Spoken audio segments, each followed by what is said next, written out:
नमस्कार, आप देख रहे हैं हमारा खास कार्यक्रम रामायण, राम और रार और सियासत है बरकरार। जी हाँ, छत्तीसगढ़ में आजकल ऐसे ही कुछ हालात रामायण को लेकर और राम को लेकर के हो गए हैं। ये सियासी घटनाक्रम हम इस खास रिपोर्ट के जरिए जानने की कोशिश करेंगे, जहां पर छत्तीसगढ़ में पहली बार राष्ट्रीय रामायण महोत्सव का आयोजन होने जा रहा है, जो 1 से 3 जून तक रायगढ़ के रामलीला मैदान में किया जाएगा। और अब इस 3 दिवसीय आयोजन को लेकर प्रदेश में राजनीति भी खूब देखने को मिल रही है। लंबे समय तक राम के बाद राजनीति हनुमान तक जा पहुंची थी और एक बार फिर से अब राम के नाम पर सियासत शुरू हो चुकी है। देखिए इस पर खास रिपोर्ट। छत्तीसगढ़ के रायगढ़ जिले में 3 दिनों तक आयोजित किए जाने वाले राष्ट्रीय रामायण महोत्सव को भी अब राजनीति का शिकार बना दिया गया। महोत्सव को लेकर भारतीय जनता पार्टी इसे चुनावी एजेंडा बता रही है। बीजेपी का कहना है कि 2023 चुनाव के मद्देनजर कांग्रेस इस तरह के महोत्सव करवा रही है। इसके अलावा बीजेपी का आरोप ये भी है कि इस रामायण महोत्सव को केवल इवेंट एजेंसियों को फायदा पहुंचाने के लिए आयोजित किया गया है। 2023 चुनाव जैसे जैसे नजदीक आ रहा है, कांग्रेस को प्रभु श्री राम की याद भी अब अधिक आने लगी है। पहले भी हम लोगों ने अनेक बार बोला है, जो राम को छोड़ दिया उसको कोई नहीं बचा सकता। और शायद राष्ट्रीय रामायण मेला का जो आयोजन चुनाव को देखते हुए उनको लगा कि चुनाव आ रही है, इसलिए मेला कराना चाहिए, भगवान राम की गुणगान गानी चाहिए, लेकिन उसमें उनकी श्रद्धा और भक्ति भी चाहिए। केवल कार्यक्रम करने और दिखावा करने से कुछ नहीं होगा। वहीं दूसरी ओर 3 दिवसीय राष्ट्रीय रामायण महोत्सव का उद्देश्य बताते हुए प्रदेश के मुख्यमंत्री भूपेश बघेल ने कहा कि छत्तीसगढ़ में भगवान राम ने सबसे अधिक समय वनवास काल में बिताया है। यही कारण है कि राम वनगमन पथ पर्यटन स्थल बनाया जा रहा है। रामायण महोत्सव भी आयोजित कराया जा रहा है, जिसमें देश भर के विभिन्न कलाकार आएंगे, जिसमें विदेशी कलाकार भी शामिल होंगे। बीजेपी द्वारा इस आयोजन को चुनावी आयोजन बताने पर उन्होंने कहा कि हमने राम वनगमन पथ परिपथ अभी नहीं शुरू किया है, पिछले 3 से 4 सालों से चला आ रहा है। इसके अलावा शिलान्यास भी 3 साल से लगातार जारी है। हम ये सब चुनाव के हिसाब से नहीं करते। पहले छत्तीसगढ़ को नक्सलियों और खनिजों के नाम से ही केवल जाना जाता था, लेकिन अब लोग इसकी जानकारी जानकर दांतों तले उंगली दबा लेते हैं कि हमारे छत्तीसगढ़ में ऐसी भी कई चीजें हैं। भगवान राम सबसे ज्यादा समय वनवास काल में बिताया, ये उनका ननिहाल भी है। राम वनगमन पर्यटन परिपथ भी बना रहे हैं। रामायण प्रतियोगिता भी हम लोगों ने कराए और ये रामायण महोत्सव हम लोग करा रहे हैं, जिसमें देश के विभिन्न राज्य के कलाकार आएंगे, उसमें प्रस्तुतियां देंगे, विदेशी कलाकार भी आएंगे। कुल मिलाकर राम के नाम पर सियासत भगवान हनुमान की सियासत के दौरान थमी हुई सी नजर आ रही थी, लेकिन एक बार फिर से भगवान राम सियासत का मुद्दा दोबारा बनते नजर आ रहे हैं। इसका एजेंडा 2023 चुनाव है, इसे मुद्दा पार्टियों ने बना दिया है। बीजेपी का कहना है कि राष्ट्रीय रामायण महोत्सव केवल 2023 चुनाव के मद्देनजर सरकार करवा रही है। वहीं दूसरी तरफ कांग्रेस इस रामायण महोत्सव को चुनाव से जोड़कर न देखने की बात कह रही है। अब देखने वाली बात होगी कि आखिरकार छत्तीसगढ़ में तेरे राम और मेरे राम का ये चुनावी एजेंडा आखिरकार कब तक बरकरार रहेगा। रायपुर से स्वराज एक्सप्रेस के लिए हेमंत शर्मा की रिपोर्ट। तो रामायण महोत्सव पर छत्तीसगढ़ में राजनीति तेज हो चली है। हालांकि ये अलग बात है, इसके पहले भी धर्म के नाम पर राजनीति अक्सर छत्तीसगढ़ में समय समय पर इस पर सियासत होती रही है। इसका असर इस वक्त छत्तीसगढ़ में क्या हो रहा है, इस पर विश्लेषण हम करेंगे। कुछ खास मेहमान हमारे साथ जुड़ गए हैं। सुरेंद्र वर्मा जी कांग्रेस से प्रवक्ता हमारे साथ जुड़ गए हैं, बहुत स्वागत आपका। सुनील चौधरी जी हमारे साथ बीजेपी से प्रवक्ता जुड़ गए हैं, आपका भी बहुत स्वागत। और राजनीतिक विश्लेषक हमारे साथ जुड़ गए हैं अजय चंद्राकर जी, बहुत स्वागत आपका भी। सबसे पहले बीजेपी प्रवक्ता सुनील जी के पास मैं आना चाहूंगी, क्योंकि जो जुबानी तीर बीजेपी की तरफ से छोड़ा गया है, जिसमें कांग्रेस की राजनीति पर सवाल पहले बीजेपी ने उठाए, तो इसलिए पहले प्रतिक्रिया भी आपकी। सबको राम राम। देखिए, जिस प्रकार से छत्तीसगढ़ में राम भगवान को लेकर के कांग्रेस सियासत कर रही है और सियासत का मुद्दा बना दिया है प्रभु श्री राम को, और राम भगवान के नाम पर लगातार ये लोग केवल काल नेमी का रूप लेकर के और उसको उस प्रकार से बताने का प्रयास कर रहे हैं कि 2023 का चुनाव आ गया और 2023 के चुनाव में इनको भय उत्पन्न हो गया कि जिस प्रकार पूरे देश में सनातनी हिंदुत्व परंपरा को बल मिला है और हिंदू समाज और सनातनी समाज जागृत हुआ है, इनको भय लगने लगा है। मैं केवल एक चीज कहना चाहता हूं कि राम आपके मन में है, छत्तीसगढ़ के कोटि कोटि जनता के मन में है, जन्म से लेकर मृत्यु और मोक्ष तक के भगवान श्री राम है। लेकिन क्या इस आयोजन में मुख्यमंत्री के पिताजी को ये लोग बैठाल पाएंगे जो भगवान राम जी के बारे में अनर्गल बात करते हैं, अनर्गल बयान देते हैं? मुख्यमंत्री के पिताजी को बैठाल करके राम नाम का गुणगान कर पाएंगे? इनके मंत्री कवासी लखमा वो आदिवासियों को हिंदू नहीं कहते हैं छत्तीसगढ़ के अंदर में। आप सोचिए कितने दुर्भाग्यजनक बात है। और इनके नेता राहुल गांधी तपस्वी और पुजारी में भेद करते हैं, हिंदू और हिंदुत्व में भेद करते हैं। रामायण महोत्सव में आपत्ति कहां पर है? क्या बीजेपी के राम अलग है और कांग्रेस के राम अलग है? बिल्कुल नहीं, हमें कोई आपत्ति नहीं है, लेकिन ये कह रहे हैं कि पहली बार हो रहा है। अरे छत्तीसगढ़ में वर्षों से, हजारों हजार वर्षों से रामायण पढ़ी, रामचरितमानस पढ़ा जाता है, गली गली में, मंदिरों में, चौक चौराहों में, और बहुत सारी मंडलियां हैं, और छठी से लेकर के और मरनी तक कर जो भी विषय आता है उसमें राम जी आते हैं। हम तो बहुत भाग्यशाली हैं कि माता कौशल्या की जन्मभूमि जो है वहां के हम निवासी हैं, दंडकारण्य क्षेत्र है, वहां से हम आते हैं। लेकिन यही के मंत्री कहते हैं कि आदिवासी हिंदू नहीं है। वही आदिवासी जो भगवान राम के साथ मिलकर के लंका में आक्रमण किए, उनके साथ अपना बहुत लंबा जीवन जो है प्रभु श्री राम ने बिताया। और यहाँ पर इस प्रकार की बात, बीजेपी को आखिर रामायण महोत्सव राजनीतिक क्यों लग रहा है? चलिए लौटूंगी सुरेंद्र जी आपके पास, सुरेंद्र जी से प्रतिक्रिया ले लेते हैं। सुरेंद्र जी।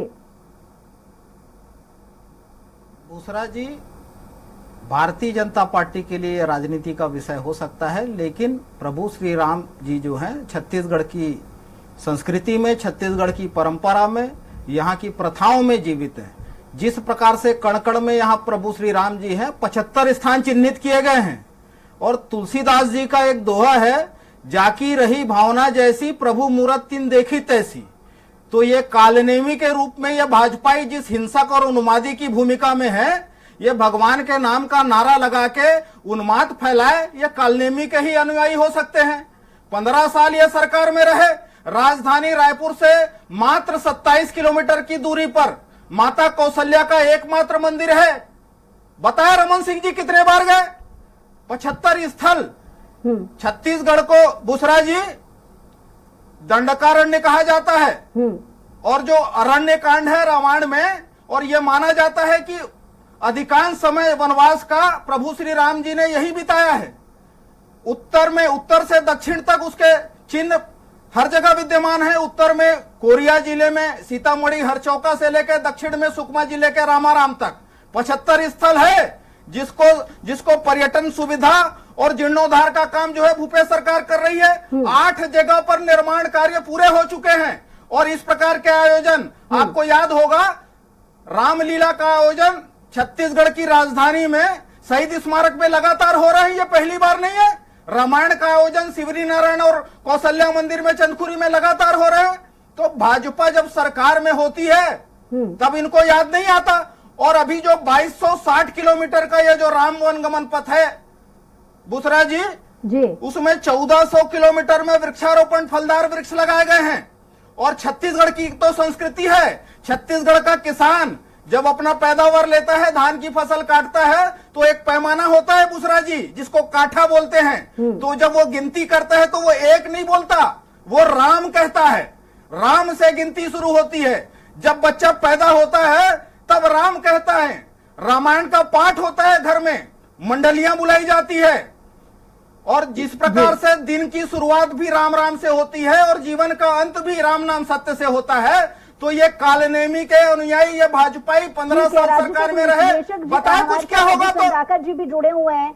अजय जी, अक्सर देखा गया है कि राम सभी के हैं और कांग्रेस जब समय समय पर राम रामायण और इन सब चीजों का जिक्र करती है तो आखिर अचानक से बीजेपी के पेट में दर्द क्यों हो जाता है? बुसरा जी, भारत का आकाश भगवानों के अनेक अनेक सितारों से भरा हुआ है और उन सितारों में से एक ध्रुव तारा की तरह भगवान राम छत्तीसगढ़ ही नहीं पूरे भारतवर्ष के कण कण में। जहां तक राम की बात आती है तो मैं आज आपसे शेयर करना चाहूंगा। पंडित नेहरू जी के ऊपर आरोप लगाए कि वो हिंदू धर्म को प्रोटेक्ट करते हैं और भारत के पार्लियामेंट में आचार्य कृपलानी जी के साथ उनकी जो बहस हुई है, तो चूंकि धर्म के आधार पर देश का बंटवारा हुआ था तो यह आरोप कल्टीवेटेड था। उसके बाद मैं आपको के साथ संवाद करना चाहूंगा बुसरा जी। यह प्रक्रिया चलती गई और 1984 में पहली बार विश्व हिंदू परिषद उत्तर प्रदेश के मुजफ्फरपुर में पहली बार बैठक किया तो मैडम गांधी राम के विरोध में नहीं थी। इंदिरा गांधी वो उस समय मुरादाबाद के सांसद दाऊ दयाल खन्ना जी होते थे, उनको उस सम्मेलन में भेजी और वो दाऊ दयाल खन्ना जी मैडम गांधी का वह समर्थन वाला पत्र पढ़ी, लेकिन मैडम गांधी का अनुरोध था कि यह जो विवाद है इसका बातचीत के साथ के अनुसार संवाद करके समाधान निकले। राजीव गांधी का दौर आया, सुप्रीम कोर्ट के आदेश से वह जो चीज हुआ ताला का मसला, लेकिन इसी कड़ी में जो छत्तीसगढ़ में आज हम देख रहे हैं बुसरा जी, वर्धा में राहुल गांधी जी का कांग्रेस के एक वर्कशॉप में अपने कार्यकर्ताओं को संबोधित करते हुए विचार और वैचारिकी के ऊपर जो वो संदेश दिए कि हमें भी धर्म के मसले के ऊपर अपने विचार को सकारात्मक रूप से अच्छे से रखना चाहिए। और भूपेश जी की सरकार जो आई है और वे ऑफ लाइफ में छत्तीसगढ़ में राम जिस तरह से है, ठीक है उनके पिताजी की किताब अलग है, हम तो कहते हैं कि उनका विचार अलग है। अब वो एक प्रकार से उनकी किताब का नाम है ब्राह्मण कुमार रावण को मत मारो, ये है टाइटल उस किताब का। अजय जी, ब्राह्मण को नहीं मारना है, ये जो वाली बात है। जनता के बीच ऐसी बातों का असर कैसा होता है? अब बिल्कुल, अब छत्तीसगढ़ में क्या है बुसरा जी, जो एक मार्केबल बात सुरेंद्र वर्मा जी बोले, यहाँ 76% से ज्यादा लोग अभी किसान हैं और ये जो धान होता है रियल में वो काठा करके जो जिक्र किए वो राम शब्द का प्रयोग करते हैं। इवन जो कुंडी बनाते हैं धान का उसमें भी वो लोग राम लिखते हैं। तो वे ऑफ लाइफ में है, यहाँ एक प्रकार से कह सकते हैं धार्मिकता भी, मनोरंजन भी, या फिर एक दूसरे के साथ कम्युनिकेशन, एक दूसरे के गाँव में शहरों में आना जाना, मुझे चाहिए। ये राम तो बसा हुआ। आप अपनी बात को बाद में पूरा कीजिएगा। सुनील जी, आपसे मेरा सीधा सवाल, छत्तीसगढ़ में पहली बार ऐसा नहीं हुआ है जब धर्म के नाम पर इस तरीके से सियासी मुद्दे उठे हों। एक जिक्र यहाँ पर याद दिलाना चाहूंगी कि बीजेपी के प्रदेश अध्यक्ष बीते दिनों उन्होंने इसी तरीके का एक स्टेटमेंट दिया था, भगवान राम और कृष्ण कांग्रेस के नहीं हो सकते। इसका क्या मतलब? देखिए, राम भगवान श्री राम और उसके विषय में छत्तीसगढ़ में जो बातें हैं, भाई हम राम राज्य की कल्पना करते हैं और छत्तीसगढ़ में क्या है, छत्तीसगढ़ में पूरा उल्टा, यहां भ्रष्टाचार का गढ़ बन गया। आप देखेंगे छत्तीसगढ़ में कोयले में भ्रष्टाचार हो रहा है, छत्तीसगढ़ में रेत में भ्रष्टाचार हो रहा है, छत्तीसगढ़ में शराब में भ्रष्टाचार हो रहा है, घर घर शराब बांटी जा रही है, गली गली में शराब बट रही है, जहरीली शराब बट रही है, 2 नंबर की शराब बट रही है। आप देखेंगे कि कहां राम राज्य की कल्पना और कहां ये भ्रष्टाचारी अब काल नेमी बन के कि 2023 में जाकर के इनको चुनाव जीतना है तो अब राम नाम की चादर ओढ़ लो। लेकिन जनता समझ रही, राम वनगमन की लोग बात करते हैं, राम वनगमन में भी शराब के ठेके के लिए इन्होंने टेंडर निकाला है। शराब के ठेके, राम वनगमन की क्या दुर्गति है, गड्ढों से बांटा पड़ा है राम वनगमन। मैं अपना सवाल दोहरा रही हूँ, एक बार फिर से सुनिएगा। बीजेपी के प्रदेश अध्यक्ष ने बीते दिनों एक स्टेटमेंट दिया था जिसमें भगवान राम और कृष्ण कांग्रेस के नहीं हो सकते। इसका क्या मतलब है? राम सबके हैं। देखिए, ये सबके हैं, लेकिन इन्होंने जिस प्रकार से कृत्य किया है, ये जो भगवान राम का जब मंदिर का निर्माण का संघर्ष चल रहा था तो ये कोर्ट में जाकर के वहां पर खड़े हो जाते थे उसके खिलाफ में, संसद के अंदर में किस प्रकार से करते थे। भारतीय जनता पार्टी की सरकारों के लोगों ने बर्खास्त कर दिया था जब वहां पर ढांचा ढाया गया। लगातार राम मंदिर आंदोलन के विरोध में कांग्रेस रही और उससे स्पष्ट होता है इनकी मानसिकता कुछ और है। ये राम के समर्थक नहीं है, लेकिन काल नेमी जैसे राम नाम की चादर ओढ़ लिए हैं। ये समझ में आता है आम जनता को, जो जीवन भर विरोध करते रहे, जिनको राम राम बोलने में डर लगता था, जो राम राम शब्द से इनको कहीं ना कहीं राम राम बोलने से इनको भय लगता था, ऐसे लोग आज राम प्रभु श्री राम का नाम ये तो है, होना भी चाहिए। नाम पर या इस तरीके के राम के नाम पर जो राजनीतिक बयानबाजी है वो तेज हो जाती है बीजेपी की तरफ से। और जब भी कांग्रेस इस तरीके के कार्ड को खेलने की कोशिश करती है कि आखिर क्यों कांग्रेस को रोकने की कोशिश बीजेपी की तरफ से देखने को मिलती है, ऐसा क्यों? क्या सिर्फ रोकने की कोई कोशिश धर्म के नाम पर बीजेपी चुनाव लड़ना चाहती है, विकास के नाम पर नहीं? देखिए, हमारी तो केंद्र की सरकार विकास के आधार पर ही चुनाव लड़ रही। 15 साल हम छत्तीसगढ़ में इनको धूल चटाए थे तो विकास के आधार पर ही चटाए थे भैया। 15 साल जो विकास छत्तीसगढ़ में हुआ है, और भगवान श्री राम के विषय में इनके खुद के बयान समझ में आ जाएंगे। अब आदिवासी हिंदू होते हैं कि नहीं बता दे कवासी लखमा जी, इनके मंत्री हैं, उनका बयान है। अब इनके सीएम साहब के पिताश्री क्या कहते हैं, खैर चंद्राकर सर ने बताया कि उनका व्यक्तिगत हो सकता है, लेकिन भगवान राम को अनर्गल बातें कहते हैं। समय से आप इंतजार कर रहे हैं अपनी बारी का। जी सुरेंद्र जी। बुसरा जी, भारतीय जनता पार्टी के चंदाचोर नेताओं की असलियत भी आ गई है। ये मेरा आरोप नहीं है, सुन लीजिए, ये गंद फैलाना छोड़ दीजिए। ऐसे बात नहीं होगी, ऐसे बात नहीं होगी। चोर कौन? अरे आप तो लुटेरे हो, आप लुटेरे हो। बुसरा जी, ऐसा सांप्रदायिक स्लीपर सेलों के साथ करोड़ का शराब घोटाला, कोल घोटाला सर, ये इस प्रकार की आपत्तिजनक बात कहेंगे तो मैं इसका विरोध करूंगा। भाई ये कुछ नहीं, आप लोग लुटेरे हैं, भ्रष्टाचारी हैं। छत्तीसगढ़ में साबित हो चुका है, बंद कर दीजिए, हो चुका है, लोगों को बढ़ा दीजिए है कि ये भ्रष्टाचारी है, या तो उनको बढ़ा दीजिए। आज गली गली में चर्चा है, लोगों के राम राज्य की कल्पना होनी चाहिए। अगर आप निवेदन करूंगी और आप बारी बारी से बोलेंगे तो मैं आपको सुन भी पाऊंगी, समझ भी पाऊंगी और इस डिबेट का कुछ नतीजा नहीं पाएगा। सुनील जी, मैं आपसे विनम्र निवेदन करूंगी कि आपको समय दिया जाएगा बात करने के लिए। सुरेंद्र जी बात कीजिए। अयोध्या में जो मंदिर बन रहा है, राम मंदिर, बुसरा जी, वो न्यायालय के आदेश में बन रहा है और उस फैसले में ना आरएसएस पक्षकार थी ना भारतीय जनता पक्षकार थी। चंपत राय का चरित्र जो है पूरे देश की जनता ने देखा है, उसमें भाजपा नेताओं की संलिप्तता भी कैसे हर घंटे ये कांग्रेस का ये ऐसा बात नहीं होगी। कांग्रेस इन सांप्रदायिक स्लीपर सेलों को ये बदतमीजी मत कर दीजिए। सुनील जी, वकील खड़े करते थे राम मंदिर के खिलाफ में, आपके वकील खड़े हो जाते थे जाकर के, राम मंदिर के न बने इसलिए आपके पार्टी के नेता खड़े हो जाते थे लोकसभा में। किस मैं बोलूं, कटाक्ष करते थे, ये बदतमीजी मत कर दीजिए। कह रहा हूँ, अपने समय में बोलिएगा। आपको समय दिया जाएगा, अगर आप दोनों एक एक करके बोलेंगे तो आप दोनों ही की बात मैं समझ पाऊंगी। सुरेंद्र जी बात पूरी कीजिए। बुसरा जी, ये इतिहास है कि राम मंदिर का ताला खोलने वाले यदि किसी प्रधानमंत्री के कार्यकाल को याद किया जाता है तो वो राजीव जी थे।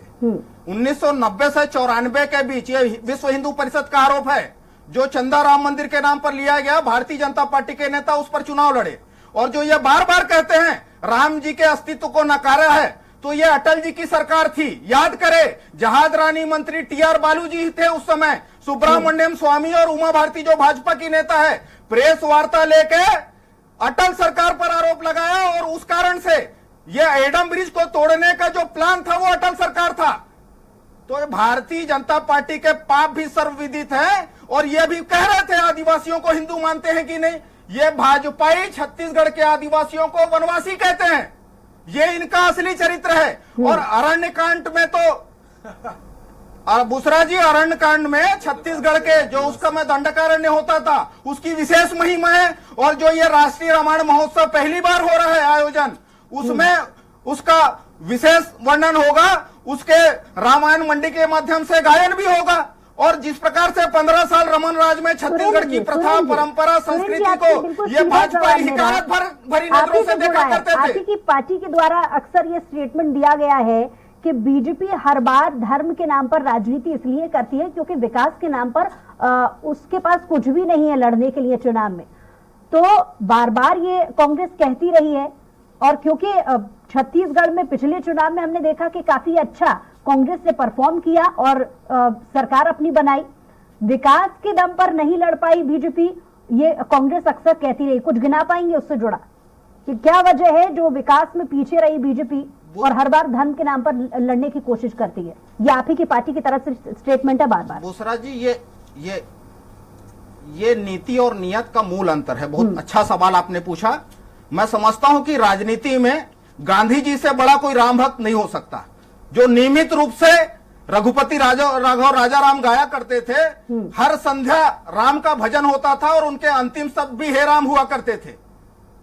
और उसी दिशा में ग्राम स्वराज की परिकल्पना के साथ गौ सेवा का सरकारी कार्यक्रम जो गोधन न्याय योजना है, जिसमें गोबर की खरीदी हो रही है, गोठानों का निर्माण हुआ है, ग्रामीण अर्थव्यवस्था बेहतर हुई है, किसानों की समृद्धि हुई है, गोपालकों की समृद्धि हुई है, गोबर तक की खरीदी हो रही है, वर्मी कंपोस्ट बनाए जा रहे हैं। उसके साथ साथ यह संस्कृति से जुड़ा हुआ है और उस संस्कृति को संरक्षित करने के लिए 75 जगह पर राम वनगमन पथ में बनाए जा रहे हैं, निर्माण हो रहे हैं। तो ये नीति और नियत का अंतर है। भाजपाइयों के लिए केवल चुनावी लिहाज से जरूरी है।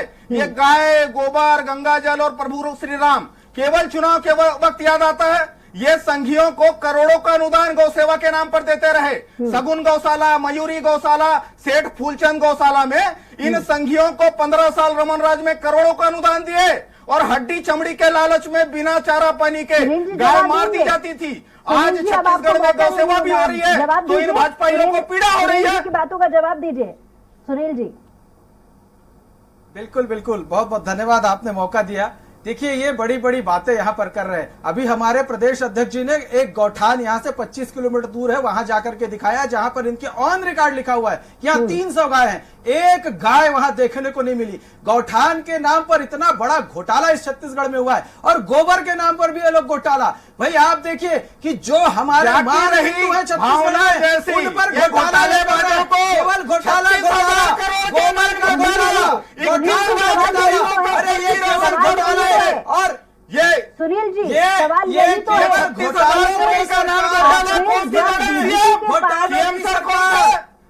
ऐश्वर्या रेसिडेंसी किसका पता था? पूछिए इनसे।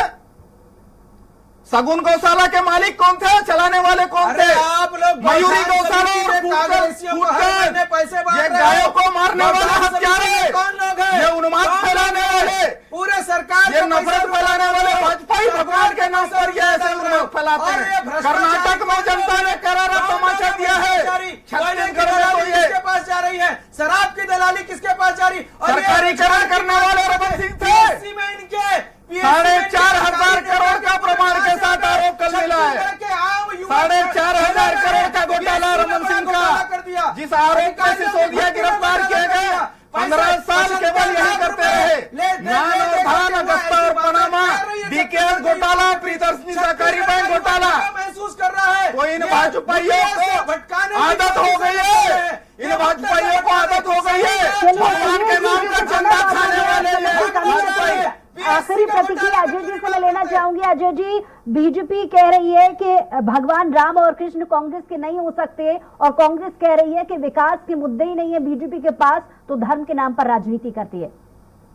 अजय जी, देखिए, भगवान चाहे कोई भी हो, नाम कोई भी हो, चाहे कृष्ण का हो या फिर राम का भी हो, ये सबके हैं। और भाई रसखान के भी तो कृष्ण रहे, तो अपना अपना जो बोध है या वे ऑफ लाइफ है। मूल बात यह है कि संविधान के प्रस्तावना को पढ़ें बुसरा जी, तो उसमें पीछे मुड़ने की बात नहीं कही गई है, उसमें विज्ञान का भी समावेश की बात की गई है। और पश्चिम सिर्फ विज्ञान में आगे बढ़ता गया, आज उनको अध्यात्म की आवश्यकता है। भारत अध्यात्म में रीच है, लेकिन अब विज्ञान भी आना चाहिए। और जहां तक यहां पर मैं जो आपके साथ संवाद किया, वर्धा में जो राहुल गांधी जी का वर्कशॉप का जो लेक्चर था, उससे कांग्रेस सिर्फ छत्तीसगढ़ ही नहीं, अन्य प्रांतों में भी आप देखिएगा कि वहां पर वो अब पहले धर्म को राजनीति से अलग किया जाए, कि राजनीति को धर्म से अलग किया जाए या बहस होती थी, अब मिश्रण है। और चूंकि भारत के गृह मंत्री जनवरी में राम मंदिर की बात कर रहे हैं, तो जो अन्य स्टेट हैं वो लोग भी अपने स्तर पर वे ऑफ लाइफ में जो सीधा जनता से कम्युनिकेशन होता है, चाहे झांकी के रूप में, गान के रूप में या फिर स्तुति वचन के रूप में, इस तरह का आयोजन कर रहे हैं। लेकिन बुशरा जी एक बहुत महत्वपूर्ण बात है कि यहाँ पर संविधान के आर्टिकल 27 और 28 को काफी गहनता के साथ अध्ययन करने की आवश्यकता है। चलिए, बहुत शुक्रिया अजय जी हमारे साथ जुड़ने के लिए। सुनील जी आपका भी बहुत शुक्रिया। सुरेंद्र जी आपका भी बहुत शुक्रिया हमारे साथ इस खास डिबेट में जुड़ने के लिए। तो कुल मिलाकर ये जो बार बार धर्म का मुद्दा उठाया जाता है, इसका नतीजा आगामी चुनाव में क्या होगा ये देखने वाली बात होगी। लेकिन समय समय पर ये राजनीति करने के लिए बहुत अच्छा एक विषय बीजेपी और कांग्रेस दोनों को ही मिल जाता है। ये वक्त बताएगा कि चुनावी नतीजे क्या होते हैं। बहरहाल हमारी खास पेशकश में इतना ही। कुछ और खबरों के लिए देखते रहिए स्वराज एक्सप्रेस।